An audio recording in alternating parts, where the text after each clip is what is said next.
Hello students. तो last video में हमने रिलेशन किया था और रिलेशन में हमने देखा था कि रिलेशन क्या होता है, रिलेशन को कैसे डिफाइन किया जाता है, रिलेशन को कैसे रिप्रेजेंट किया जाता है, रिलेशन का हम लोग कैसे डोमेन, रेंज और कोडोमेन बताते हैं। साथ ही साथ हमने ये भी देखा था कि अगर दो गिवन सेट्स हो, नॉन एम्प्टी सेट्स हो, तो उसमें कितने नंबर ऑफ पॉसिबल रिलेशंस हम लोग बता सकते हैं। तो ये सारी चीजें पिछली वीडियो में मैंने बता चुका हूं। अगर आप चाहते हैं, अगर आपको नहीं पता है तो आप मेरे प्रीवियस वीडियो को एक्सेस कर सकते हैं। आज basically relation and functions chapter है, तो आज हम लोग फंक्शन करने वाले हैं। और ये जो फंक्शन है मैं इसे पार्ट 1 समझूंगा। और फंक्शन पार्ट 1 एक फंक्शन है जो आपको 12th में पढ़ना है, that is part 2, right. 11th में आपको फंक्शन का पार्ट 1 पढ़ना है और 12th में भी आपको फंक्शन पढ़ना होगा, ठीक है। तो 11th वाला आज हम लोग करेंगे function, which is very important. ये जो चैप्टर है अपने आप में बहुत ज्यादा इंपॉर्टेंट है, क्योंकि फंक्शन का सीधे रिलेशन जो है वो काफी अदर चैप्टर से है। जैसे अभी हम लोग इनवर्स ट्रिग्नोमेट्रिक फंक्शन करेंगे, है ना, लॉगरिथमिक फंक्शन है, उसके बाद बहुत सारे फंक्शंस होंगे, ट्रिग्नोमेट्रिक फंक्शन होंगे। तो सारे फंक्शन आते जाएंगे, तो आपको फंक्शन क्लियर होना चाहिए, ठीक है। तो आज हम लोग फंक्शन ही बात करने वाले हैं। पिछले लेक्चर में अगर आपको याद हो तो मैंने आपको बताया था कि किस तरीके से हम लोग रिलेशन को रिप्रेजेंट करते हैं। और अगर आपको याद हो तो अगर हमारे पास दो गिवन सेट ए और बी होता था, तो हम लोग रिलेशन डिफाइन करते थे और बोलते थे कि वो जो रिलेशन होगा from A set A to set B होगा, और उसका हम एक नाम दे देते थे। जनरली हमने उसको बोला था कि आर से रिप्रेजेंट किया जाता है, सच दैट, और हम लोग लिखते हैं a relation R such that it is defined from set A to set B. This is the relation R which is defined from set A to set B। इस तरीके से फंक्शन क्या है? फंक्शन भी एक तरीके का रिलेशन ही होता है, ठीक है। एक फंक्शन जो है एक तरीके का एक रिलेशन ही होता है, स्पेशल टाइप ऑफ रिलेशन है। तो वी कैन से कि function is the first important point is we can say कि function is a special type of relation. Yes, exactly. Function relation का ही पार्ट है। रिलेशन बहुत सारे हो सकते हैं। मैंने आपको बताया था कि अगर दो गिवन सेट रहेगा तो उसमें हम बहुत सारे रिलेशन डिफाइन कर सकते हैं। कितना डिफाइन कर सकते हैं? जितने इसके नंबर ऑफ सबसेट्स हो सकते हैं। Cartesian product A cross B का, Cartesian product A cross B के जितने नंबर ऑफ सबसेट्स हो सकते हैं उतने नंबर ऑफ रिलेशन भी डिफाइन किया जा सकता है, पर सारे रिलेशन फंक्शन नहीं होंगे। तो यहां पे याद रखना है, हम ये बोल सकते हैं कि जितने भी फंक्शंस होंगे वो सारे रिलेशन कहलाएंगे। ऑल फंक्शंस आर रिलेशन, बिल्कुल, all functions are relation. But अगर आपको ये बोला जाए कि क्या सारे रिलेशन फंक्शन होंगे, तो बिल्कुल नहीं। But converse is not true. लेकिन इसका कन्वर्स जो है वो ट्रू नहीं है। कन्वर्स इसका ट्रू नहीं है, यानी कि सारे फंक्शंस रिलेशन होंगे बट सारे रिलेशन फंक्शन नहीं होंगे, ठीक है। इस तरीके से क्योंकि फंक्शन जो है एक स्पेशल टाइप ऑफ रिलेशन है। सारे रिलेशन फंक्शन नहीं होंगे, कुछ पार्टिकुलर रिलेशन होंगे जो फंक्शन होंगे। अब कौन से फंक्शन जो रिलेशन होगा वो फंक्शन होगा, वो हम लोग देखेंगे कि क्या कंडीशन होगा कि कोई भी एक रिलेशन फंक्शन बन जाएगा, राइट। सबसे पहले हम रिप्रेजेंटेशन की बात करते हैं। एज यूजुअल अगर हम रिप्रेजेंटेशन की बात करें कि कैसे फंक्शन को रिप्रेजेंट किया जाता है, तो आपको पहले ये बात पता होना चाहिए, और मैंने बताया भी कि जो फंक्शन होता है एक स्पेशल टाइप ऑफ रिलेशन ही होता है। तो जिस तरीके से रिलेशन को रिप्रेजेंट किया जाता है, ठीक उसी तरीके से फंक्शन को भी डिनोट किया जाता है, रिप्रेजेंट किया जाता है। यहां पे एक वर्ड एफ आ जाता है। जनरली दिस इज नॉट कि हमेशा ऐसा ही हो, फंक्शन कुछ भी हो सकता है, जरूर नहीं कि एफ, बट जनरली जो ऑथेंटिक वे है उसमें हम लोग एफ से रिप्रेजेंट करते हैं। This is a function F and this is defined from set A to set B. तो इस तरीके से हम फंक्शन को क्या करते हैं, डिफाइन करते हैं, जहां पे ए जो होता है हमारा डोमेन होता है, बी को डोमेन होता है। ये बातें हम लोग कर चुके हैं, ठीक है। तो फंक्शन को ऐसे रिप्रेजेंट किया जाता है, F such that this is defined from set A to set B.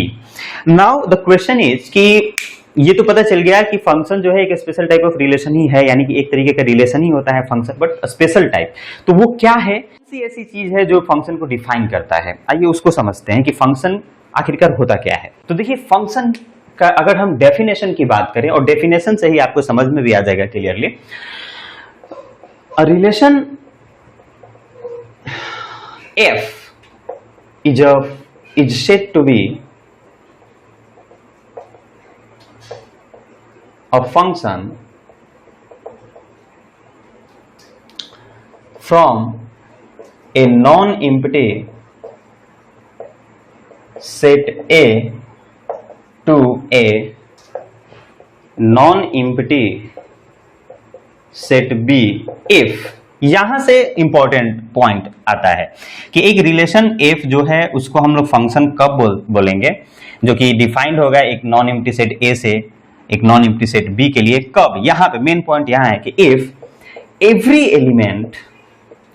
every element of set A have one and only one image in set B। ये इंपॉर्टेंट है, इफ के बाद काम की चीज है ये तो ठीक है। Every element of set A have one and only one image in set B. आपको इमेज और प्री इमेज का कंसेप्ट मैंने बताया था पिछले लेक्चर में, आई होप कि आपको समझ में आता होगा। यहां ध्यान दीजिए कि हम किसी रिलेशन को फंक्शन कब बोलेंगे कि जब सारे एलिमेंट ए सेट के, जो कि डोमेन भी है रिलेशन का, सारे एलिमेंट ए सेट के और उसका सिर्फ एक ही इमेज हो, एक से ज्यादा इमेज नहीं हो। एक से अगर ज्यादा इमेज हो जाएगा तो हम उसको फंक्शन नहीं बोल सकते हैं। आइए इसको समझते हैं कि एग्जांपल से। सपोज हमारे पास दो सेट हैं, एक सेट ए है विच हैज एलिमेंट 1 2 3 4 और दूसरा सेट है B which has element 1 4 9 16, right. इसको हम लोग देखते हैं 20, राइट। अगर हम इसको ध्यान दें तो इस दो सेट से बहुत सारे रिलेशन बनाए जा सकते हैं, और मैंने बताया भी था कि कैसे कैसे रिलेशन बनाए जा सकते हैं।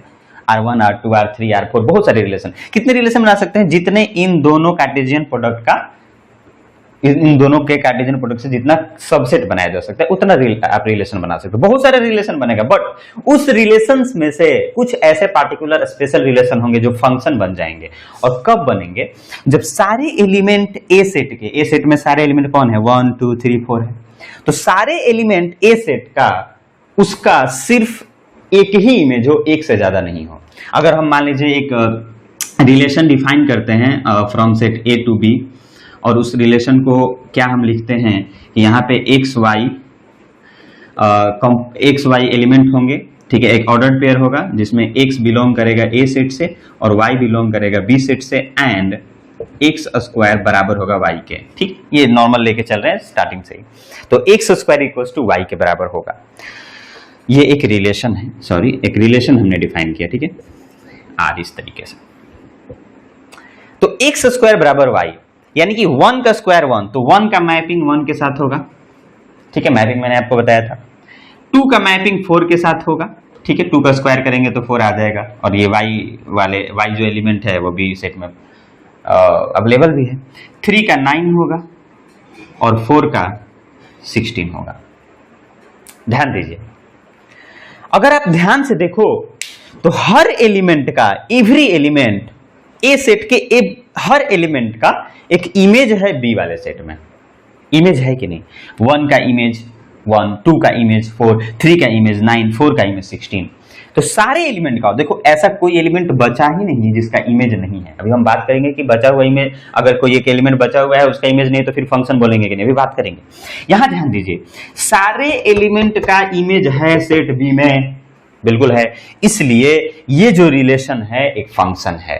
This relation is a function, relation is a function. क्यों? क्योंकि ये फंक्शन के डेफिनेशन को सेटिस्फाई कर रहा है।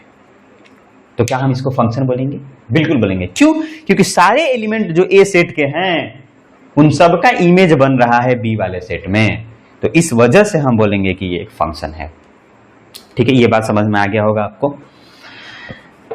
आइए अब हम कुछ देखते हैं कि कब हम फंक्शन नहीं बोलेंगे, किसी रिलेशन को कब फंक्शन नहीं बोलेंगे। हम कोई भी एक रिलेशन डिफाइन करते हैं ए सेट से बी सेट के लिए, ठीक है।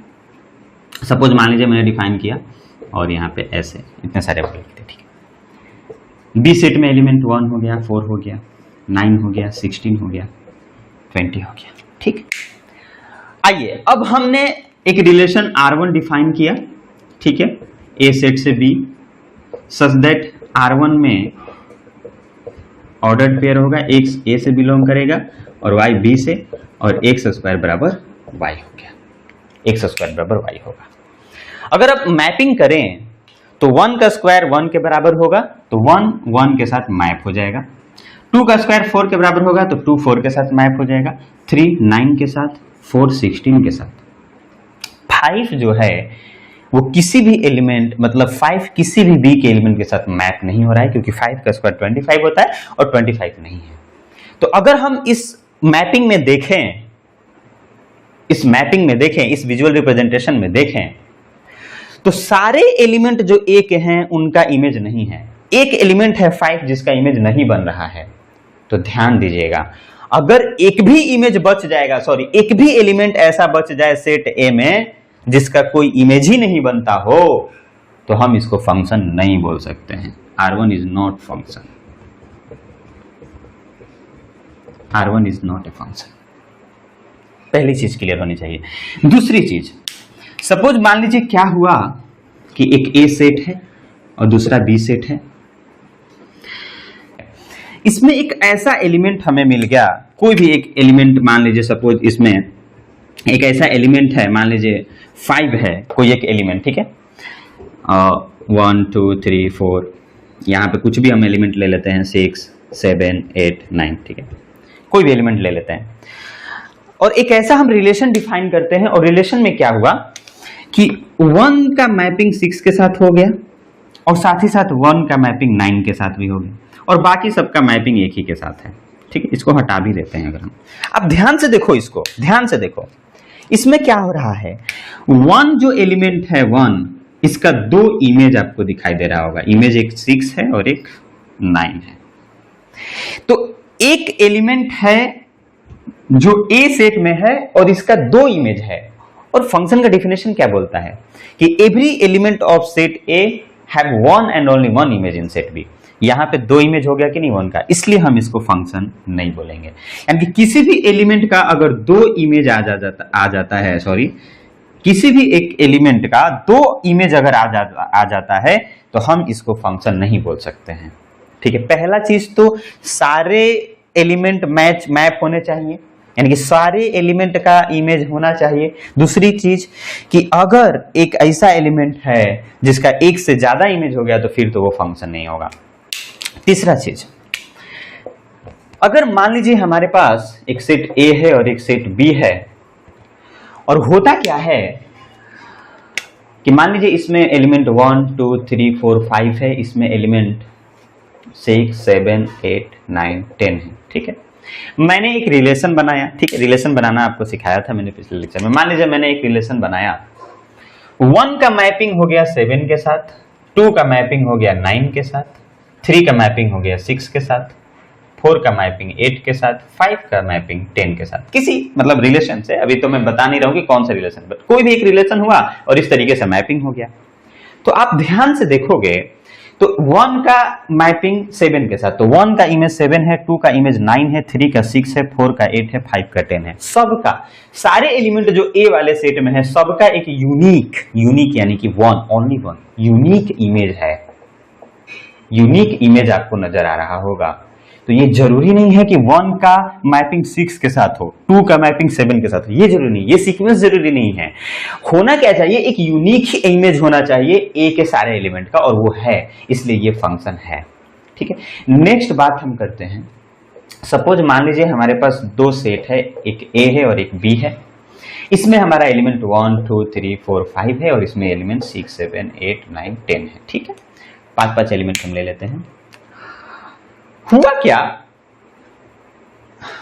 कि 1 का मैपिंग हो गया 6 के साथ, 2 का 7 के साथ, बिल्कुल, 3 का 8 के साथ और 4 का 9 के साथ। एक जो एलिमेंट है बी सेट में वो बच गया।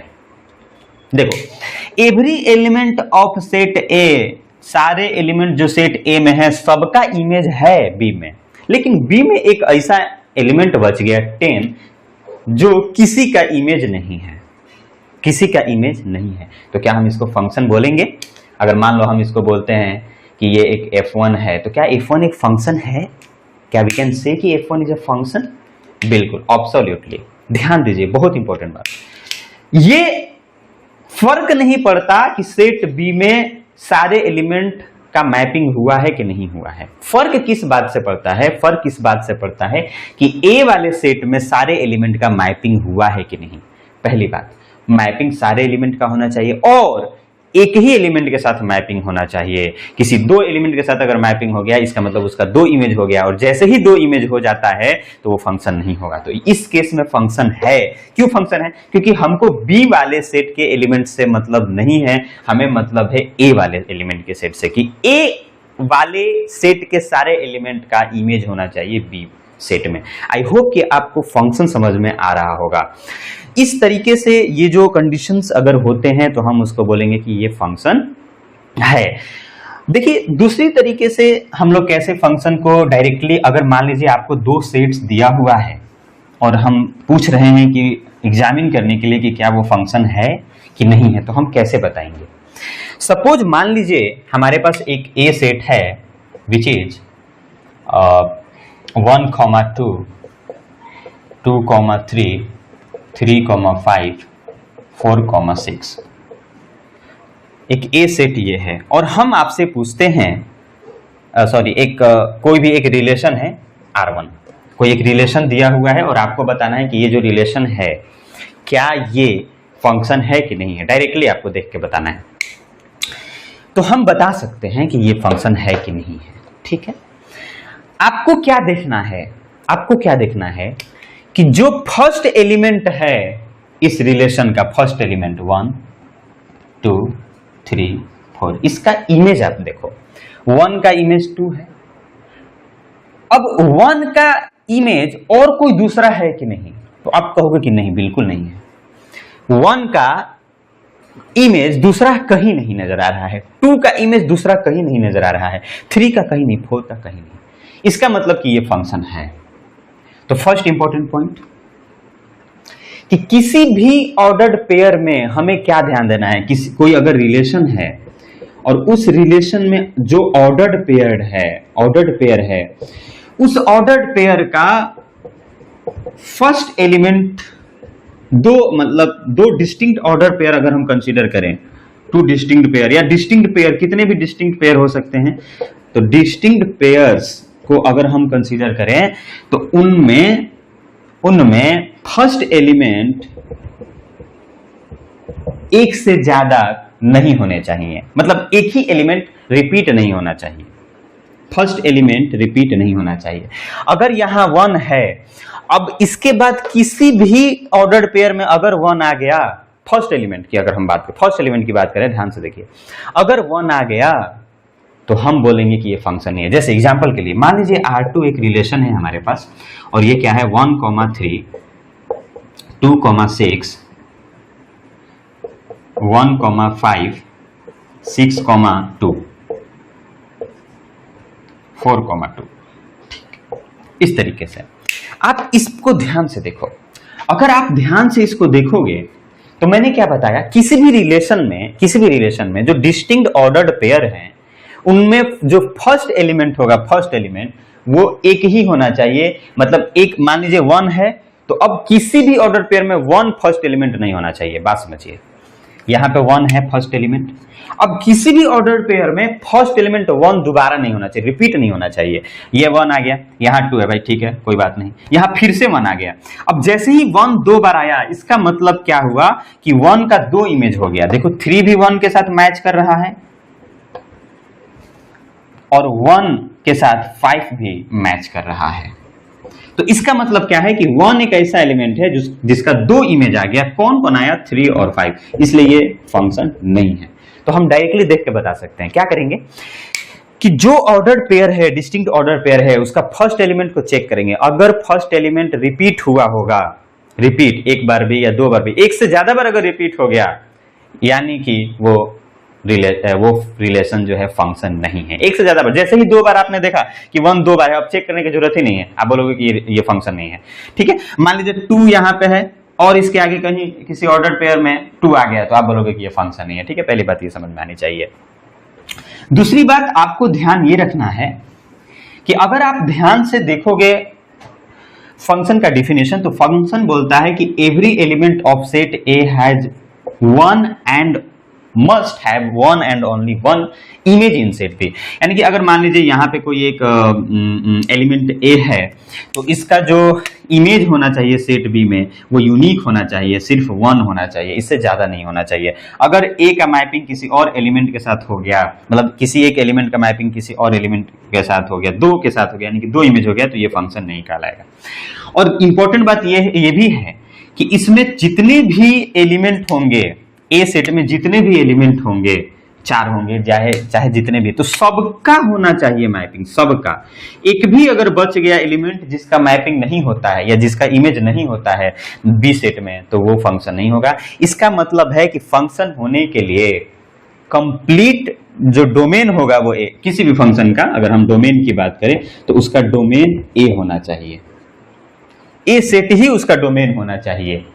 ए सेट अगर उसका डोमेन है तब हम बोलेंगे कि क्या है, वो एक फंक्शन है। तो फंक्शन, आई होप कि आपको समझ में आ रहा होगा कि कैसे हम किसी को फंक्शन बोल सकते हैं। फंक्शन होने के लिए क्या जरूरी है? फंक्शन होने के लिए ये जरूरी है कि ए सेट का सारा एलिमेंट का मैपिंग होना चाहिए बी सेट में, और सिर्फ मैपिंग ही नहीं बल्कि उसका जो इमेज होगा वो सिर्फ और सिर्फ एक होना चाहिए, एक से ज्यादा नहीं होना चाहिए, तब हम उसको बोलेंगे कि वो फंक्शन है। ठीक है, तो आई होप कि आपको इतनी सारी चीजें समझ में आ गई होंगी। अगर मान लीजिए हमने एक कोई फंक्शन लिख दिया है from set A to B, एक फंक्शन हमने डिफाइन किया है ए सेट से बी सेट के लिए, ठीक है, तो जो भी इस फंक्शन में एलिमेंट होंगे, इस फंक्शन में जो भी एलिमेंट होंगे, कुछ एलिमेंट होंगे, मान लीजिए 2,3 है, 4,6 है, 7,8 है, कुछ भी एलिमेंट तो होंगे ही, ऑर्डर पेयर में होंगे एलिमेंट इस फंक्शन के। अब मान लीजिए हम इन सारे एलिमेंट को ए कॉमा बी से डिनोट करते हैं, ठीक है, ए कॉमा बी से डिनोट करते हैं, सच दैट ए सेट से बिलोंग करेगा, बी सेट से बिलोंग करेगा, और यहाँ पे कोई ना कोई एक रिलेशन दिया जाएगा, मान लीजिए ए स्क्वायर बी के बराबर है, इस तरीके से रिलेशन दिया जाएगा। अब यहाँ आपको एक बात समझनी होगी, अगर ए कॉमा बी किसी फंक्शन का ऑर्डर पेयर है, ध्यान से देखो, बहुत इंपॉर्टेंट है, इधर उधर मत देखो, ध्यान से देखो, अगर ए कॉमा बी किसी फंक्शन का एक ऑर्डर पेयर है या किसी फंक्शन को सेटिस्फाई कर रहा है ए कॉमा बी, तो हम लोग क्या लिखते हैं, इफ ऑफ, क्या लिखेंगे, इफ ऑफ ए बराबर बी।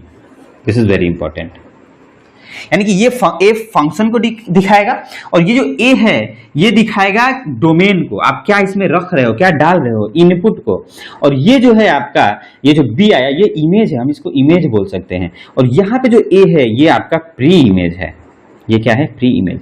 यानी कि ए सेट का जो एलिमेंट है, ए सेट में जो एलिमेंट है, मान लीजिए ए है, तो अगर हम इस फंक्शन में इस ए को डाल रहे हैं तो बी निकल के आ रहा है। देखो इस एफ में, इस फंक्शन में जब हम ए को डाल रहे हैं तो बी निकल के आ रहा है, तो बी इसका क्या कहलाएगा, इमेज, और ए क्या कहलाएगा, प्री इमेज। ये फंक्शन को इस तरीके से हम लोग दिखाते हैं। अभी आगे और ज्यादा बात करेंगे। इस लेक्चर के बाद हम लोग करने वाले हैं special type of function, some special types of, सब इंपॉर्टेंट टाइप्स ऑफ फंक्शन, ठीक है, उसका कैसे रेंज डिफाइन करेंगे, उसका कोडोमेन डिफाइन करेंगे, ठीक है।